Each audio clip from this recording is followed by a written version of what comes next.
Hi అండి, lunch box day 3 రోజు ఏం ప్యాక్ చేసినా షేర్ చేస్తున్నాను.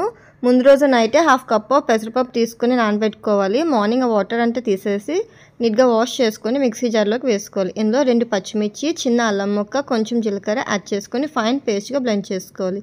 ఇదంతా ఒక బౌల్లోకి వేసుకొని ఇందులో ఫైన్గా చాప్ చేసిన ఆనియన్స్ అండ్ ఫైన్గా చాప్ చేసిన టమాటో, ఫైన్గా చాప్ చేసిన కొత్తిమీర, కొంచెం సాల్ట్ అండ్ కొంచెం పెప్పర్ పౌడర్ అండ్ కొంచెం చాట్ మసాలా అండ్ కొంచెం గరం మసాలా అండ్ కొంచెం పసుపు యాడ్ చేసుకొని బాగా మిక్స్ చేసుకోవాలి. ఇప్పుడు స్టవ్ పైన ఒక ప్యాన్ పెట్టుకొని ఆయిల్ యాడ్ చేసుకోవాలి. దానిపైన కొంచెం నువ్వులు యాడ్ చేసుకొని దోశ వేసుకున్నట్టు ఈ బ్యాటర్ని వేసుకోవాలి. రౌండ్గా వేసుకున్న తర్వాత ఒక 5 minutes తర్వాత బ్యాక్ టర్న్ చేసుకుంటే మనకి లైట్ గోల్డిష్ కలర్ వస్తుంది. లైట్ గోల్డెన్ కలర్ వచ్చిన వరకు టోస్ట్ చేసుకుంటే మనకి పెసరపప్పు దోశ అనేది రెడీ అయిపోతుంది. ఇంట్లో మన దగ్గర ఎటువంటి వెజిటేబుల్స్ లేనప్పుడు ఇలా హై ప్రోటీన్తో దోశ ప్రిపేర్ చేసి బాక్స్కి పెట్టామంటే పిల్లలకి హెల్తీగా ఉంటుంది అండ్ బాక్స్ కూడా కంప్లీట్ చేసి తీసుకొచ్చేస్తారు.